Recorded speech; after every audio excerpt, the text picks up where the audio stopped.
In any industry, there are always newcomers who take the stage by storm and seniors who struggle to hold on to their former glory. In the space industry, the rising newcomer is Dream Chaser, while the senior facing a disastrous fall from grace is Boeing's Starliner. In this video, we'll dive into the troubled journey of Boeing's Starliner, its catastrophic end, and how Dream Chaser is emerging as the next big player in space exploration. Before we delve deeper, don't forget to hit that subscribe button to stay updated on all the latest space industry developments. Dream Chaser addresses a gap that has existed since the retirement of NASA's Space Shuttle program in 2011. The shuttle was an unparalleled asset for returning sensitive payloads gently to Earth, enabling researchers to access their experiments quickly, often within hours of landing. However, the shuttle program became unsustainable due to its immense complexity and cost, with a single shuttle launch averaging around $1.5 billion. Since then, alternatives like SpaceX's Dragon spacecraft have taken over some of the shuttle's roles, but these solutions have their own limitations. Dragon, for example, relies on ocean splashdowns and subsequent recovery processes, which, despite improvements such as helicopter retrieval, still take more time than runway landings. Dream Chaser's ability to land on commercial runways provides a faster and more direct option for returning time-sensitive payloads. The rise of private companies like Sierra Nevada Corporation, SpaceX, and Blue Origin has fundamentally changed the dynamics of space exploration. Before private companies entered the space race, governments dominated this field, and space travel was extraordinarily expensive. During NASA's early years, the agency's rockets and shuttles came with astronomical price tags. The Saturn V rocket, which carried astronauts to the Moon during the Apollo program, cost approximately $1.16 billion per launch in today's dollars.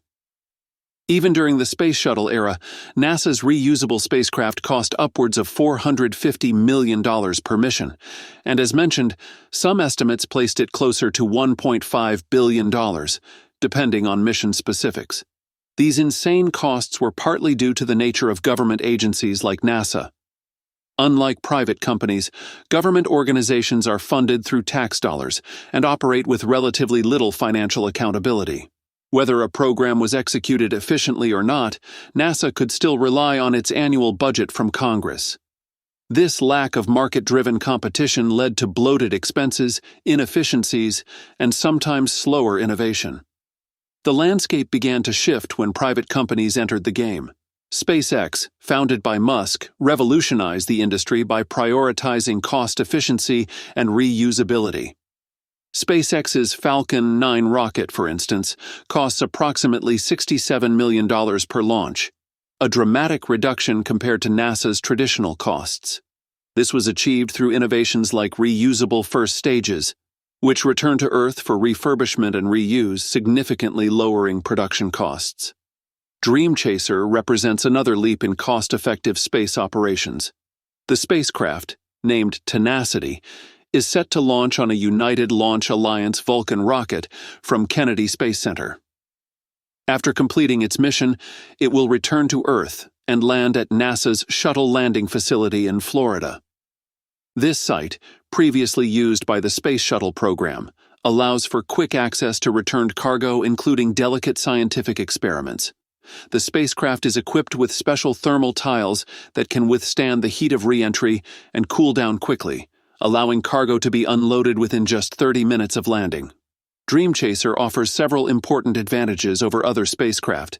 It does not use toxic fuels, making it suitable for landing at a wide variety of locations, including commercial runways.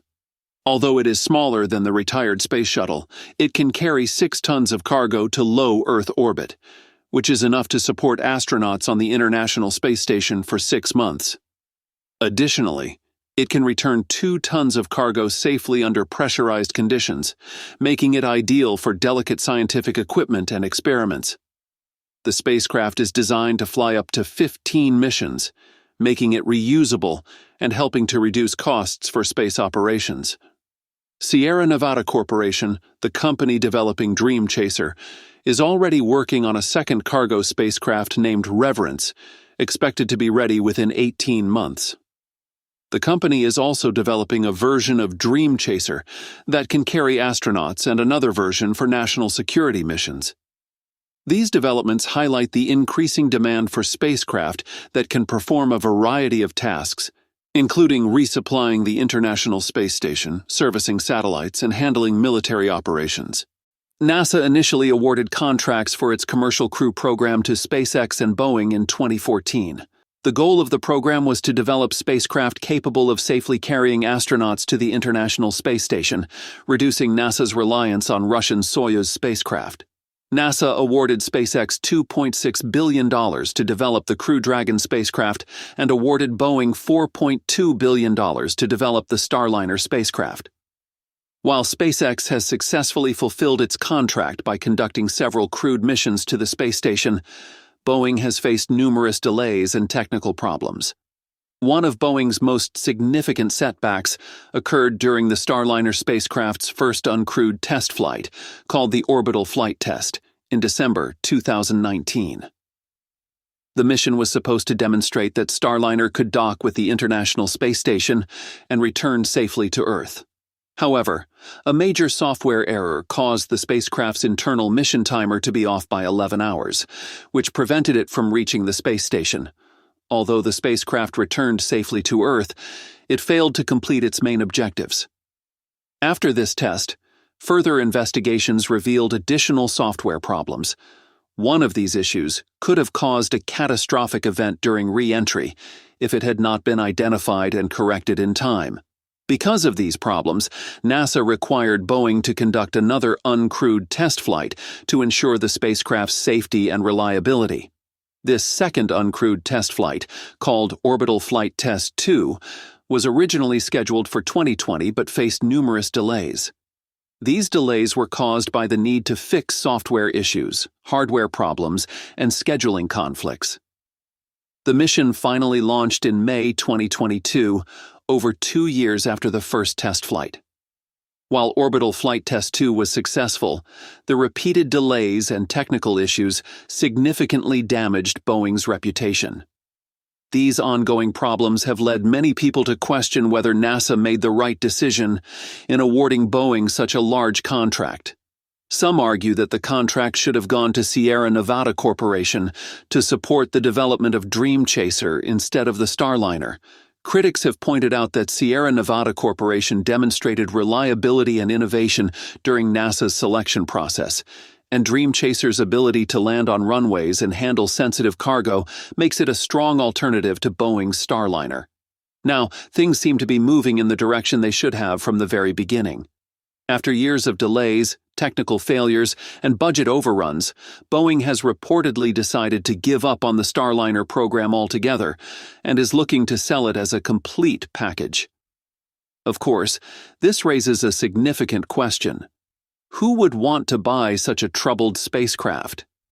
The Starliner program, from its inception, has been plagued by problems that have overshadowed its potential, and the very fact that it lasted this long highlights a much larger issue. Boeing's Starliner was supposed to be a key part of NASA's Commercial Crew program, which aimed to create multiple reliable options for sending astronauts to the International Space Station. Yet, from the first test flight in 2019, the program was marked by serious technical failures. These included critical software errors that could have led to catastrophic outcomes and repeated delays in addressing these issues. Despite these setbacks, the program persisted, with Boeing pouring money into fixes while consistently falling short of expectations.